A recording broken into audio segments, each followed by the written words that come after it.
پیوټا د پیوټا د ټول عمر مخالف پاتې شوی پیوټا زما نه ده خوښه او ریزن یې څه دی ریزن یې دا دی چې دې ساز ته ساز وایي خو غل ته غل نه وایي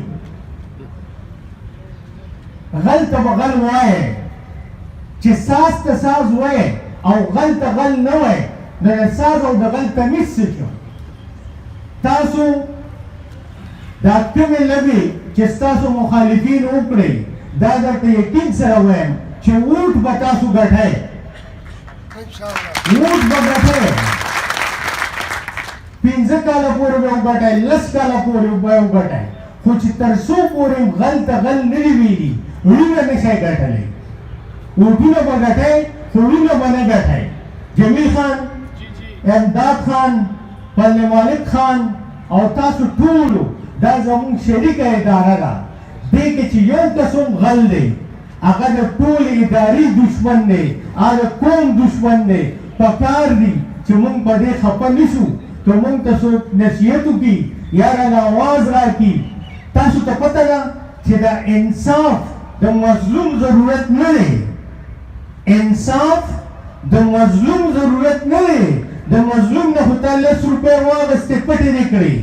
د هغه بیا هغه جان ښایسته شو دا انصاف د ظالم ضرورت دی چې ده ته سزا میلاو شي او د دې سترګې کولاو شي چې د هغه چا نه عذاب نه خلاص شي انصاف د ظالم ضرورت دی انصاف د غل ضرورت دی انصاف د قاتل ضرورت دی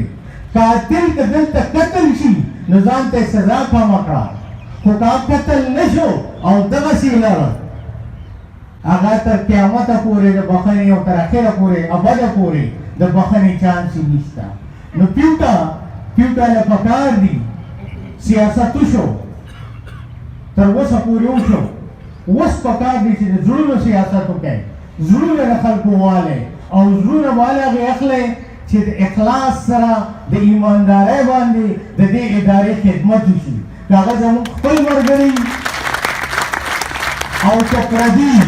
چې ادارې ته نقصان رسوي پکار دي چې موږ ورته په مینه ووایو په اخلاص ورته ووایو په زور ورته ووایو دا بېایماني په چا باندې پردی نه کوي دا به یا خپل پلار کوي یا په خپله مور کوي یا په خپل ملګری کوي خپلو ملګري مو مجبوروئ په بېایمانۍ باندې نو دا ادارې به کامیاب وي دا ویسي صاحب بیا دا خبرې کوي چې د پروفیسرانو آرامه وخوړه د پروفیسرانو کې غله دي که زه وایس چانسلر وی نو ما چې کوم یو غل راته ښکارېدی د هغه خلاف به مې کمیټي جوړه کړې وه د هغه ډګري به مې هم کتلې وه د هغه ایولویشن رپورټس به مې هم کتلي وو او دلته به راغلی وم او تاسو ته به مې ویلي چې ورې دا حقیقت دی او دا ډور ورته کولاو کوي چې ځي وایس چانسلر صاحب زما په پروفیسرانو زما په ملازمینو به الزامونه نه لګئ چې کوم غل دی هغه نه شاپرمان ذمواري ده نه زما ذمواري ده ستا ذمواري ده د دې مطلب دا دی چې نیکه اول خو که رښتینې سړی نو نه دې رسخت کا که ډګرۍ کې فرق دی که ایولویشن رپورټ کې فرق دی که پروفیسرۍ کې فرق دی یې خو نن رسخت کا او چې نه رسختی نو یا دروغ وایي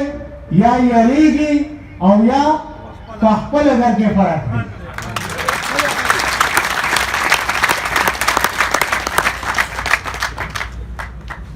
د شهزاده ابوظاهر صاحب یو شعر دی وایي ستا که د شلېدلې کلیواله لوپټه په سر ما هم په ریښې ریښې څادر کې اختر کړی دی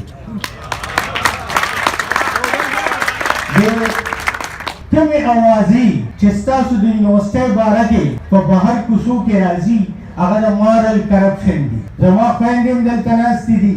زما ورور هم دلته ناست دي د دې بچې هم په دې ادارې کې سبق وایي بچي هم په دې کې سبق وایي خدای رسول ته وګورئ داسې کلچر مه جوړوئ چې سبا خپل اولاد دلته نشئ رالېږلی کوشش وکړئ په دې لارو کوڅو کې وګورئ ما ته ویډیوز راځي چې سبا خپلې بچې دې ادارو ته نشئ رالېږلی نه داسې کلچر مه جوړوئ. د امداد بھائی د چا باره کې خبره ګوله نه هاتې هېره شوه، نو په یو ښه نوټ درنه ځمه، یو دوه ګډبانون ګډې سرولې او یو هندو را روان و، نو یو بل ته یې وي یاره مونځونه خو دغسې حل دی، علم را سره هم نشته، خو چې دا یو هندو مسلمان کو نو خدای پاک به موږ وکړي. نو چې هغه را نږدې شوی دی نو دوی سره خو د ګډو هغه توتکې وې، په هغه باندې راایښې دي ښې والی دی. هغه ورته وایي څه مسله ده حل راته ووایه. هغه وایي یا دې وژنو یا به نن مسلمانېږي. هغه وایي بلکل تیار یم، وایه کلمه راته وایه. نو دوی یو بل سره بیل شوي دي، یو ته وایي تا له کلمه درځي او هغې ما ته خو یاده نه ده. نو بل ته یې وویل ستا څه حال دی نو؟ هغه وایي ما ته خو پته نشته. وایي بس راځه چې ځو. هغلته یې وایي وایي خدای خبر چې د کوم پیر مرید وي خدای رانه بچ کړي. وایي زه هندو ښه نو دا یوه خبره سپیسیفیکلي نوټ کړئ.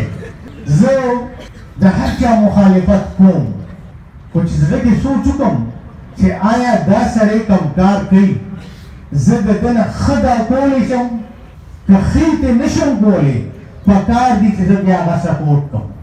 او که ښې ته کولی شم پکار دي چې بل ځای کې ودرېږم او اواز وکړم چې او زه کولی شم د هر چا نه یې ښه کولی شم، راځئ زما ملګري شئ. نو چې کومې مسلې حل کولی نه شئ نو په خپله مسله کېږئ مه،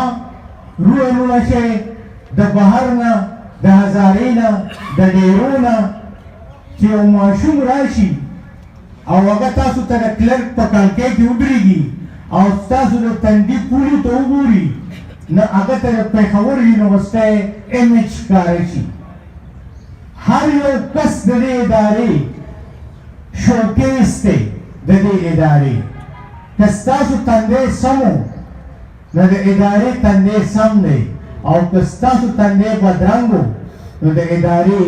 تندی بدرنګ دی. او یو ریښه درته اخر کې بل وایم چې د دې یونیورسټۍ نه ما کومه خپله د بي سي ډګري اخیسته، هغه ما په 10 روپۍ رشوت اخیستې ده. هغه بابو صاحب اوس مړ دی، بابو صاحب مړ دی، ډګري نه راکوله. زه ستړی ستومانه راغلی وم او ولاړ وم ورته، کله به یو الماری لته و کله بل لته و. 10 روپۍ څه شی دی، خو نن یې په مړو مې زه یادوم. تاسو چې هر قدم اخلئ په دې سوچ وکئ چې داسې ظلم چېرته ونه کئ چې سبا بې وسه یې او هغه تاسو نه شئ واپس کولی. ډېره ډېره مننه. تھینک یو.